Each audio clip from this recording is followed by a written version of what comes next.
In this lesson, we're going to start learning about the order in which to start drawing the plans. Now, you might say, well, we already have a lot of information on the drawing. Yes, we do. But when it comes time to actually start drawing what you need on your drawing, on the actual plan itself, then you want to really ask yourself, where do I actually start? Now, it might seem obvious to some that you don't start drawing the stairs and the furniture and the pool first. What you want to do is you want to work from the big to the small. So you know that we've already done the contours and the site plan, and this is perhaps the big picture. You really want to get your context correct, and you want to get your base point in the right place before you start drawing any other lines, and that we've already done and pretty much done that well. So the next thing we want to do is we want to look at the next step beyond that. And that is going to be the grid lines. We're not actually going to start drawing any walls yet, because what we want to do is we want to start setting out where geometry is going to be placed along. So just before I start drawing the first grid line, it's also a good idea to clear your workspace a little bit. So now that we know we have the contours and everything in place, we don't necessarily need to see all of these objects on our screen. So what you can do is you can just go ahead and hide using the little layer off icon, and you can start hiding your layers that you don't necessarily need to look at. So those are just going to be the contours, and I'm going to leave the site boundary in place for now. So the next thing I'm going to do is I'm going to copy across this from the template that we brought in, and I'm going to copy it instead of moving it, since I want to always leave a reference in the bottom left hand corner, and I'm going to just move it over to here. Next thing, I'm going to choose that layer to be the current layer, so that there's a little icon for that, make object current layer. So I'm going to click on that, and that's going to put me onto the grid layer up here. So anything I draw will now be already a grid layer, but the color and everything won't be the same, but we'll deal with that later. So the first thing that you can start to look for now in your plan is there any governing structural grid, or is there a grid that you can set up that you can then start to follow as you create your drawing, since you want to somehow have some order. And you can see already that we have our first one in place already, and that is the center line. It's not necessarily going to be a grid line, but it is already in the center of the grid line that we can put onto these lines here.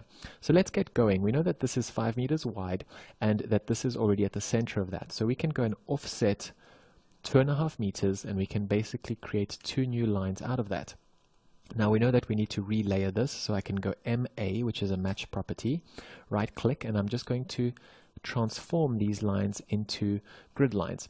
I can also see that those grid lines aren't very visible with this, so I'm going to double click here, and I'm going to just increase the fade value so that I can basically fade back my underlay. This way I can see that gray a lot clearer. So I have that line in place, and I can start to measure, just using DI enter, I can start to measure what some of these other distances might be. For instance, this seems like it's around 7 meters. So I'm going to type in O enter, so I'm offsetting the grid line by 7 meters. Type that down here on my keyboard, and I'm going to offset that line by 7 meters. Then I'll see what happens if I offset this by 7 meters, and I can see that that distance isn't the same. So I'm then going to measure the distance that this building is, and that's around 4.3. So I'm going to just move this one by 3 meters so that it's 4 meters from the original grid line, and I might want to tweak that later as I go along if I see that this room isn't big enough.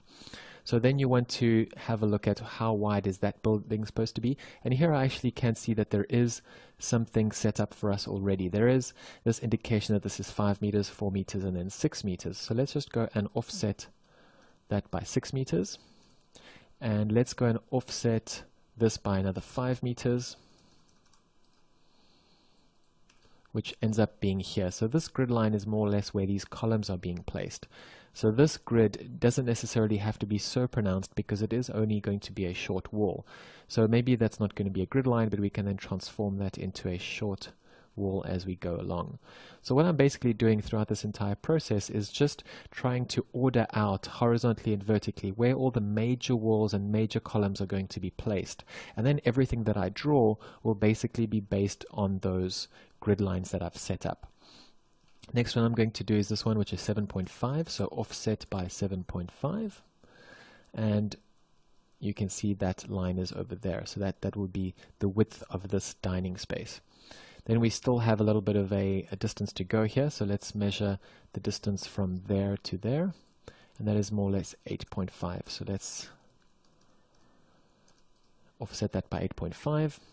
And now we're going to do the horizontals. We can see that there is already some column structure happening here, so we'll try to put our first line in and then just see, match property again, and then see what distance it is. So I'm just going to measure it by freehand first. That's going to be 5.2, so it's more or less a 5-meter grid. So let's offset by 5 meters and by 5 again. And you can see that this is slightly out, but it doesn't really matter because this is done by hand underneath and we're just using it as a reference. So no need to be too critical over yourself if things don't line up perfectly. It really, really doesn't matter.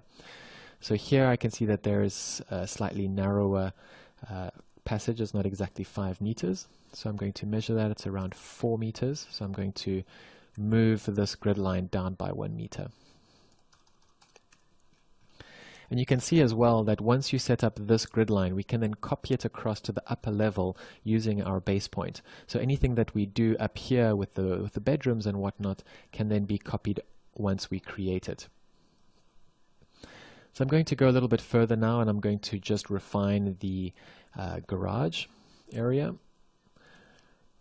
So let's say that we're going to use a line which is roughly here. Let's just see that distance is about 1 meter. And this garage doesn't necessarily need to follow the same grid line as the house, since the house, if you have a look at the 3D sketch, is double story in this area, and this garage is just a small added on area, so it doesn't need to follow in exactly the same grid line, since you don't have any large beams or trusses that are going to be following between the two buildings. It is relatively independent. It's just added on as a little side block that is basically doing its own thing. So that grid line that we've just created, we can actually end here and we can transform it into a wall that doesn't need to necessarily be on a grid line.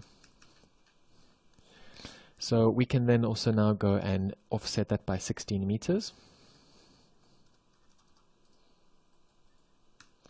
And we can see that we need to offset it by slightly more than 16. So I'm not too worried about these distances not being exactly the same. So we can do the same thing now with this side. We can have a look at how wide this bedroom should be. For example, this bathroom will be about 2 meters wide. Might need to be slightly wider, since once the wall thickness comes into play, we might need to expand it if the bath and everything doesn't fit into it. So we can also finish this grid line a little bit shorter, and we can start to look at this room individually. So that's 4 meters wide. And you can basically see what I'm doing. So I think the principle is exactly the same. So I think I'm going to stop the lesson about here, since I don't want to repeat myself. You can basically continue setting up all these grid lines and start getting your major blocks in place so that you have nice round numbers. Or at least if you know what width something should be, it doesn't have to be a round number, of course. If you know that the ideal bathroom should be about 2.4 or 2.6 or 2.8 wide, make it that width. But also remember that your grid lines by definition should be on the center lines where most columns are. So remember that your wall thicknesses are going to start really adding a difference, or making a difference to the size of your room, because in certain areas in Europe especially, you have really, really thick walls, so that will definitely come into play. So think about that up ahead when you size up your rooms, but also remember that you're doing this so that you can basically just map everything out. Once you get your walls in place, then you can start to stretch and make everything bigger so that your internal dimensions are correct.